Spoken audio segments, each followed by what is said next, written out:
and welcome to the Financial Goddess channel. Thank you for joining me for this continuation of our mini-series on cash flow coaching. In today's topic, we are going to dive deep into the area called managing your cash flow. So, how do you know if you have positive cash flow? First, we look at cash in.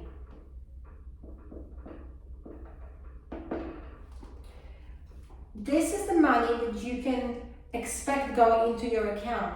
It could be based on work invoiced,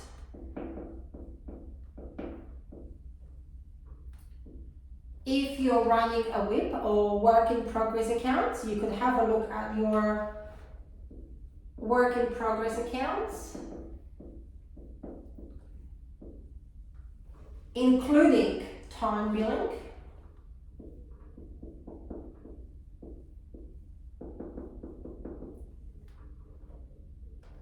You could look at existing contracts that you have in place. And this will be both the existing contracts for ongoing work, as well as existing contracts for one-off projects.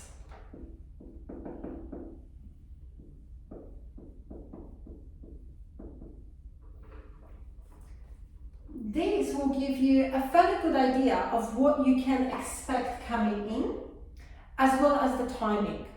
So, for example, for the work invoiced, you would expect most of the time that you will receive the money in your account within 3 business days of the invoice falling due. Now, in some industries, it might be that you have 7-day payment terms, 14 days, 30 days, which is common for bigger organizations. Or if you're in the building and construction industry, it might be even 60 days. That would give you a reasonable expectation of when you can receive those. The second thing, when you look at your cash in for work invoice, you would then drill down and look at your aged receivables report and establish a trend with your individual customers. Who owes you money and how often do they pay? For example, you might turn around and have a customer that, even though your payment terms say 14 days from the date of invoice, because of how they structure their cash flow and their accounts department, they might always pay you 30 days from the date of invoice. Knowing that and understanding that allows you for more accurate cash flow planning. The next thing to look at is work in progress. As I have mentioned in the previous video, anything that is completed, you should bill as soon as possible as a best practice. Any work that is in progress might sometimes depend on your contract terms. For example, you might bill the full amount upon completion. You might have an option of a 50% or 30% deposit up front. You might even have in your contract that you will bill progress payments, as is not uncommon in construction and building industry, for example. If you go back to those contracts and you look at your work in progress, you can clearly see where within a reasonable expectation you can expect the cash coming in. And finally, in your existing contracts, it will be the same thing. You might have clients that you bill fixed amounts on a weekly basis, monthly basis, quarterly or annually. That will be your starting point in reviewing your cash coming in. Once you can total up and reasonably well predict your cash coming in, the dollar amount and both the timing, we then have a look at the second component, which is cash out.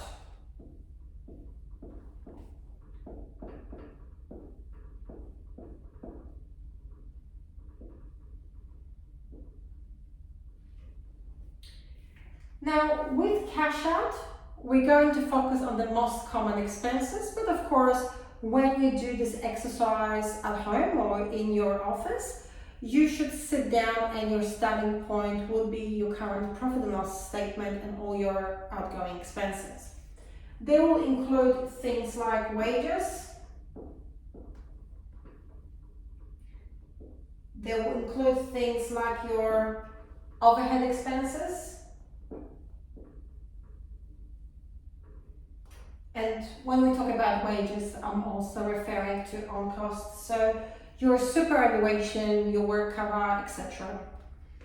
Your other overheads, so your electricity, your cost of running your office, your rent, your other operating expenses that need to be taken into consideration. Your cost of goods sold, if you're selling products, there is a cost associated with you producing it, whether you're buying raw materials or whether you're buying manufactured goods. So in accounting, that's known as COGS, or cost of goods sold.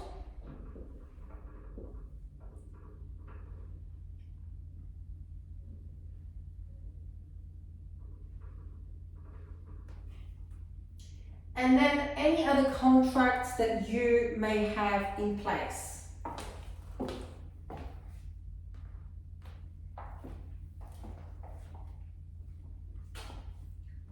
And then any other contracts that you might have in place.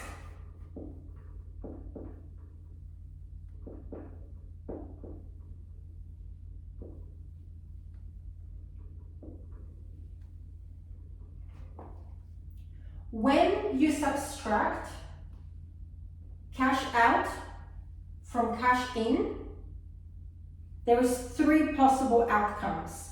You might have what we call a surplus. You might have a deficit.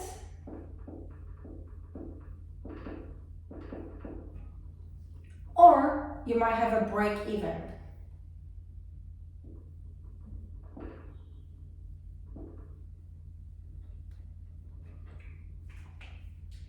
A surplus means that after you subtracted all your cash going out from your cash coming in, you still have cash left at bank.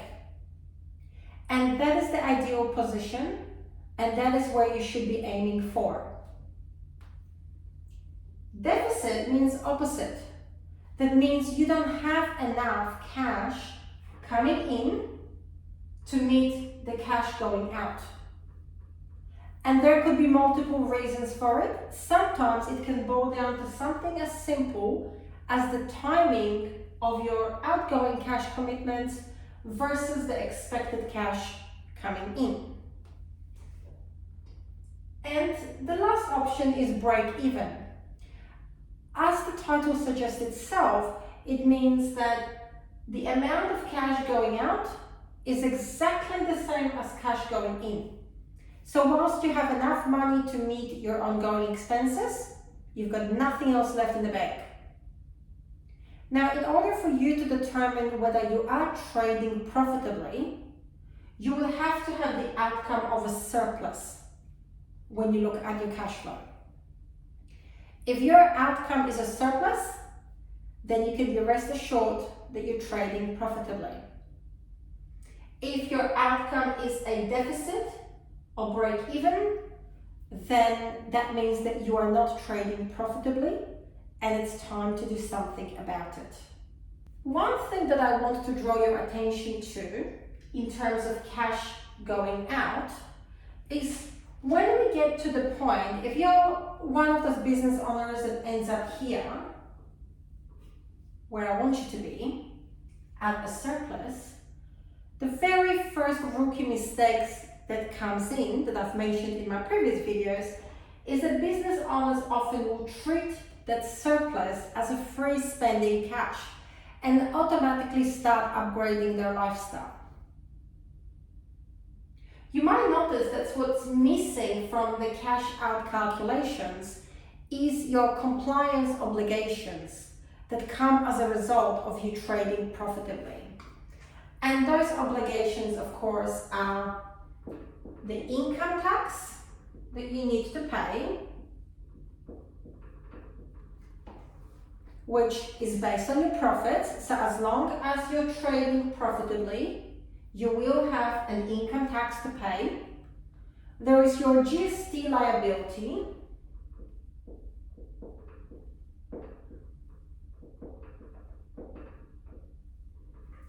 And of course, if you're trading in deficit, that will result in a refund.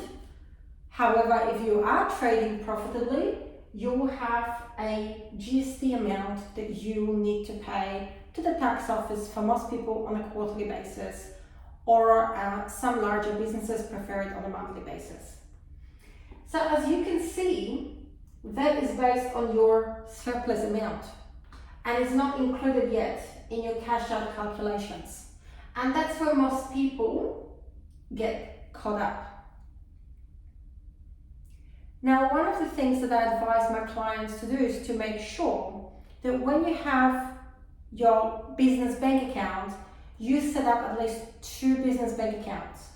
One where your everyday cash from your trading activities goes in and where you pay your bills from. And the second one is what we call cash reserves, your provisioning accounts, or business savings accounts, where we calculate with my clients, we sit down and we work out how much should you be putting aside towards your expected income tax bill and towards your GST liability. And then I encourage my clients to set up a direct payments into those accounts so they can set and forget. And depending on how their business is operating, they might be doing it on a weekly, fortnightly, or monthly basis. And that's the easiest way to provision for those expenses. So cash flow wise, you don't get caught off guard and have to deal with it on a quarterly or in terms of income tax on annual basis. Now that you understand the basic principles of cash in and cash out, let's focus on the key areas how you can manage your cash flow more efficiently.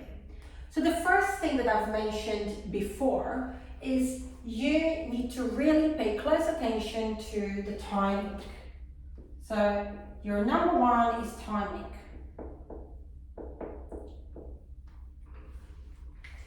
And that has to do with the timing of the cash going into your account versus the time of the cash going out.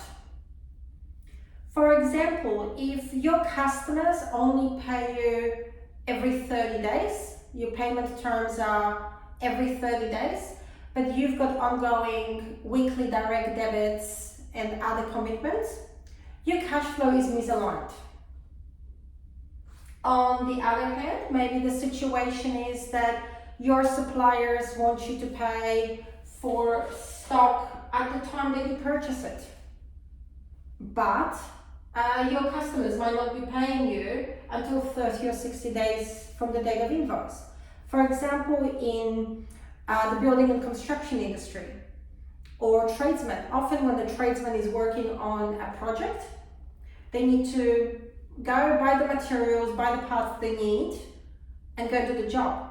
If that tradesman is not charging sufficient upfront retainer, then they're putting themselves in a position that as the demand for their services grows, they don't have sufficient cash to service that, because they have cash going out of the account to pay for those items, and on paper they know that those projects will be profitable, but the timing when they need to pay for those materials now and the expected payment from their customers, that might be 30 to 60 days, can throw them out.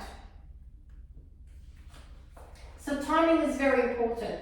When I get engaged with business owners in my capacity as their virtual CFO, which I do on the international scale, one of the things that we look at very carefully, one of the very first things that I look at very carefully, once I looked at their cash going out, and once we maximized the efficiencies within their business and renegotiated contracts to make sure that the business is only spending what it needs, and we maximized our profitability that way.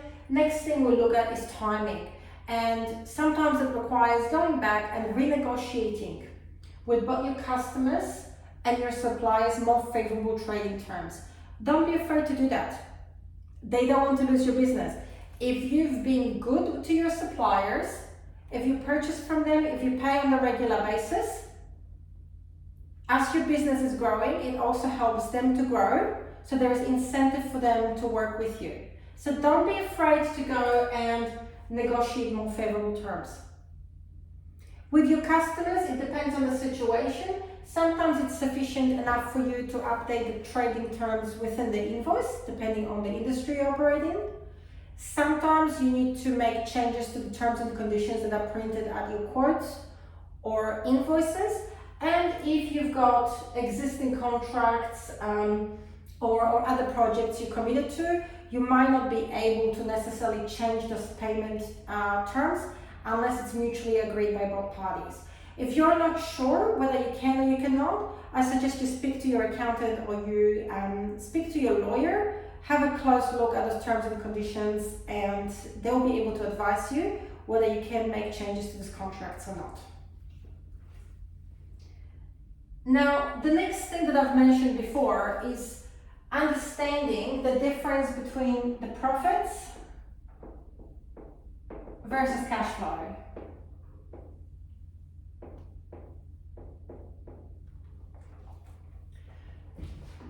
I had businesses that I've dealt before, one in particular, an international design house company. The director called me in to have a look at what the problem was.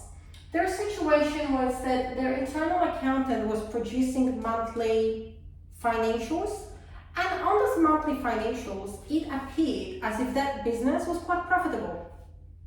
However, the business owner, the company director in that situation, didn't see those profits reflected in his bank account. And his question was to me, Margaret, how is it possible that I'm looking at this profitability? It seems like my business is doing so well, yet I'm stressing over my inability to be able to meet my weekly wages payments. How is that possible? So we had a closer look at what the situation was, and in his particular case, the issue was with debtors. So the accountant was producing profit and loss on the accrual basis, which means it was showing profits based on what was invoiced and reasonably expected, of course, but not what was coming into the bank account. And this particular company was dealing with high net worth individuals, and as such, their accounts department was petrified of making the calls and sending reminders for unpaid bills to powerful and wealthy people. So that resulted in their collections being neglected, and in turn it resulted in no money going into bank account, but on paper the business looked quite profitable as it should be. There was nothing wrong with the profit margins. Operating costs, we addressed those issues and we looked at currency hedging and commercial contracts. The pure issue boiled down to the difference between understanding profits and cash flow and the significant impact that it can have on the business.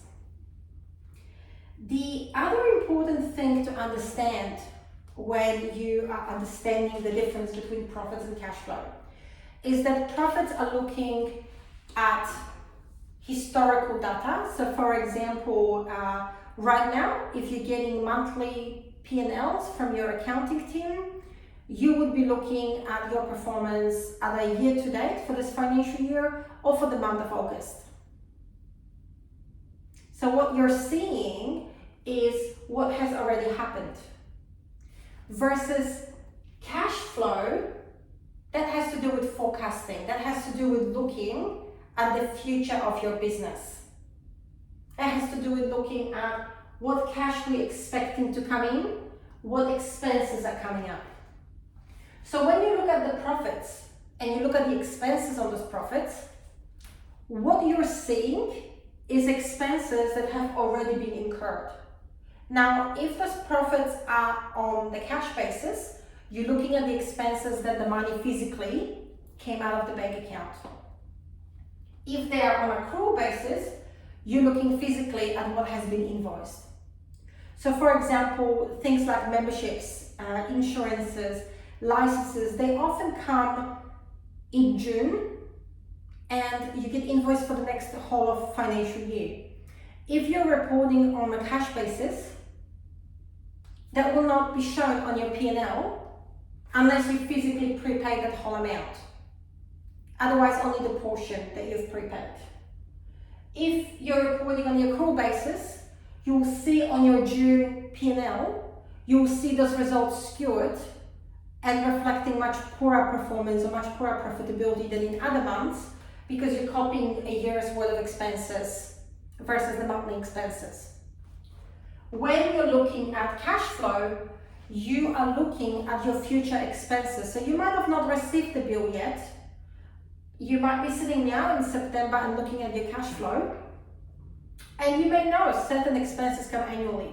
Maybe your website licensing is due for renewal every September, or your insurance premium will not be due until May next year. You don't have an invoice for it yet. If you're working with cash flow projections and you're working with the next 12 months period, in your cash flow projections, you'll look forward to May 2023 and you'll be able to see that that amount is sitting there. You should be putting that amount in as expected money to come out. If you're looking at your profits, you're looking at what's already happened. So both are useful tools within the business, but they certainly are not the same thing. And as a smart business owner, in order for you to run a profitable business, you need to understand the difference between both and the reason why at some points in time one might be more useful than the other. Next, we are looking at what I've mentioned before, what I like to call cash that isn't yours. You might say to me, how is that?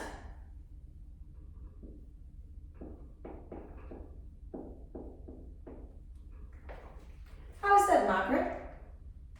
It's my business. How is that the cash there is not mine? It's because you have legal responsibilities. And I touched on that before when we looked at surplus, that part of that responsibilities is making sure that you would withhold correct money. For things such as income tax, you're paying your GST obligations on time, you're withholding the pay-as-you-go. The superannuation, also not your money, which now in Australia is 11.5% of the ordinary wages. That is not your money, but temporary cash flow wise, it might be sitting in your bank account. Because if you're like most other businesses, you'll pay your superannuation on your employees for quarterly basis. So whilst you're supposed to have that money accounted for every time you run a payroll, whether it's weekly, fortnightly or monthly, in the same way that you're supposed to do that with your pay-as-you-go obligations, many times the owners mistaken that money, if they're not managing their cash flow properly, they assume that that's their free money to spend. They treat it as if it's their profits. And it's not. It's a cash surplus that is sitting there for a reason, but it's not theirs. And this is one of the reasons why ATO is so strict, especially now post-pandemic, why so many company directors have received warnings with director penalty notices. Because the ATO is of view that that wasn't your cash in the first place. So when the business owner turns around and says, well, I don't have the money to pay you GST, I don't have the money to pay the employee's superannuation, the ATO starts asking questions why you don't have that money. You should have. If you're running a profitable business, then you should make sure, if you're managing your funds correctly and responsibly, that you provision for those things, that you put that money aside, so when those obligations fall due, you meet those obligations in a timely manner. And sure, sometimes things will happen outside of your control, such as one of your major contracts defaulting, your customers not paying you on time, the COVID lockdowns. We all have seen all that happen over the last 2 years, and the chaos it throws on businesses. However, that wasn't your cash. You might have used it to supplement your business and to help your business go from point A to point B while you're waiting on some late payments. And for that reason, maybe ATO will allow you to go into payment plan. But there's always that understanding that that money wasn't yours in the first place. So the next thing that we are going to look at is your working capital.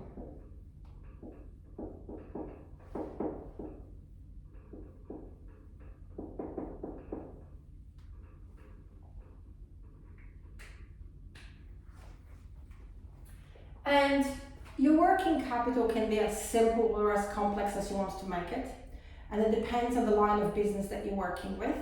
But for the sake of this example, to explain to you the concept of the working capital, I'm going to work with a presumption of a business that holds stock. So at some level, you need to establish how much stock your business needs to hold. Because when you buy stock, you either have to pay for it up front, or you've got 30 days from the date of invoice or similar terms with your suppliers. But you might have that stock sitting in your warehouse or in 3PLs over an extended period of time. An example for that would be a furniture company. As a furniture company, you might have bought a lot of stock. Fashions, trends, sentiments, people's financial situation changes. Furniture is slow-moving stock. It's not something that people upgrade every 6 months or every 12 months, not usually. So, and it's a lot of capital that you gotta put in to have that displayed in your showroom and to have that sitting in your warehouse. So that's one example where you need to be then careful to work out exactly how much stock you need to have on hand, because any stock that is on hand is your cash locked in. And one thing that I hate seeing, and I've seen it historically time after time, is having obsolete stock written off at the end of the year.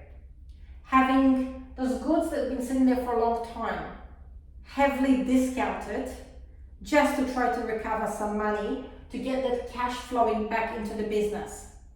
It's in particular a critical decision if it's not the business owner himself or herself, but rather one of the less experienced employees, and they get overexcited, they attend a trade show, they stock up on a product that they personally like or feel connected with, although that can happen with business owners too, and they lock in ridiculous amounts of cash into it in the hopes that their customers will be equally excited about their product. The solution to that is to look at your financial reports, look at your inventory reports. Ask your accountants to print them for you if you're not sure how to do that. And have a look at your moving quantity volumes. Have a look at which one of your products are fast moving and the volume, the average volume. If on average you sell 30 chairs a month, 30 outdoor chairs a month, and you're ordering your shipment container once every 2 months, then you need to have at any given order 60. But before the person places an order for the shipment container, you then have a look how many you've got in stock. You're dealing with historical data, but you want to deal with the most recent historical data, not look at it once and then for the next 3, 5, 10 years, assume the same. Because customer sentiment changes. What people like changes. And it's the same for every product. If you have a product that somebody only bought 1 or 2 during the year, you might be asking yourself whether it's worth you keeping that on hand, or whether it's better to order it at the time and have a longer wait times for the customer's delivery at the time that it's desired. I can't give you that answer now without looking at your industry and without understanding your customers and without looking at those numbers what they show you. But they will be your starting point and conversations with your accountant will assist you there. But working capital is very important, because when you have enough free working capital, you can reinvest that into growing and improving your business. You can be agile, you can be innovative, you can upgrade your technology within your business because you have the free working capital, the free cash to do so. And the final part of the puzzle here in managing your cash flow, and we have touched on it in previous episodes, is funding the growth of your business.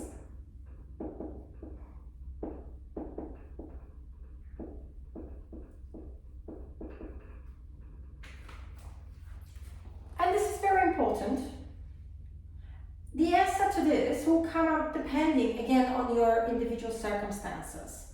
But generally speaking, the healthiest path and the path of least resistance is when you reinvest the business profits to fund its future growth. And when you readjust your plans and your goals annually to have a slow and steady growth of your business.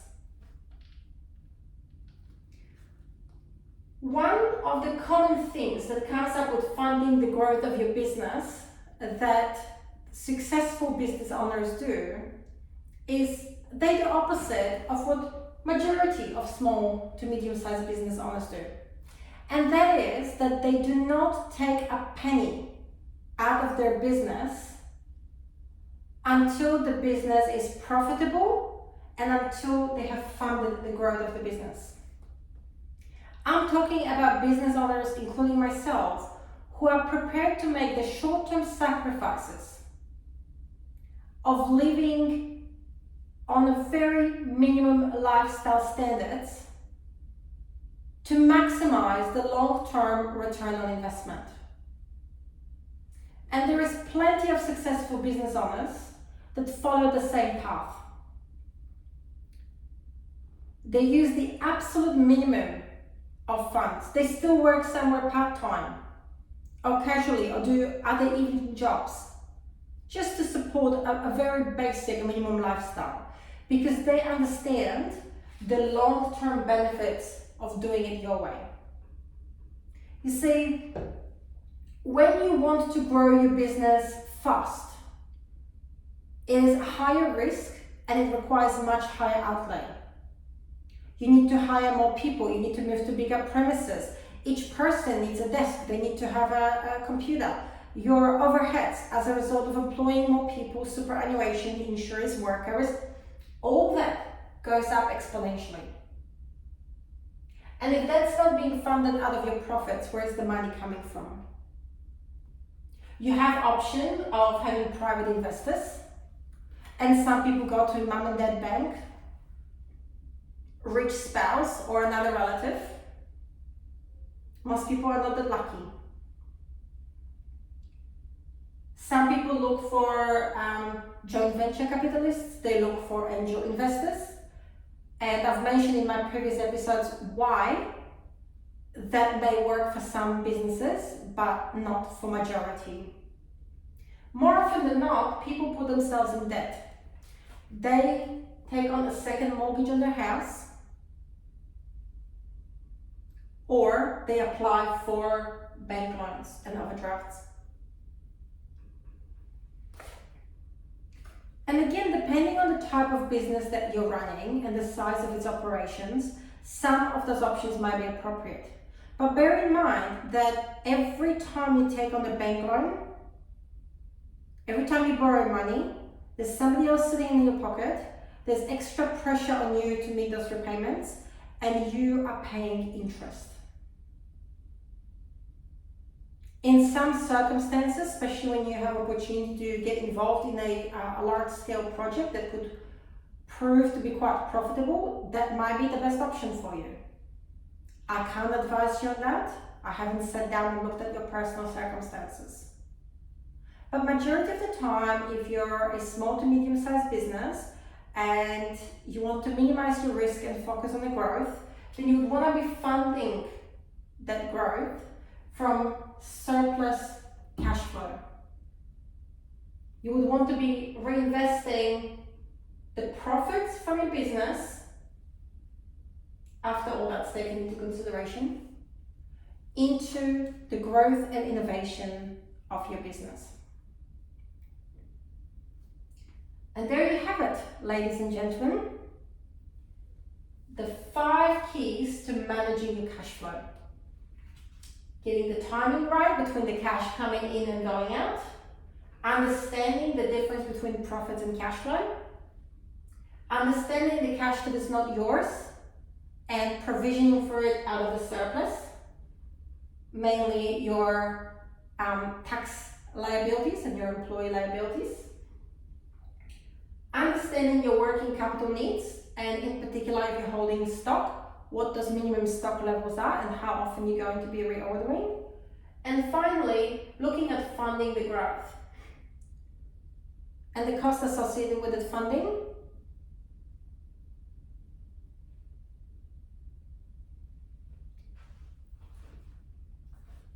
Thank you for watching today's video, part of our cash flow coaching mini series. If you've enjoyed it, please click on the subscribe button. Thank you.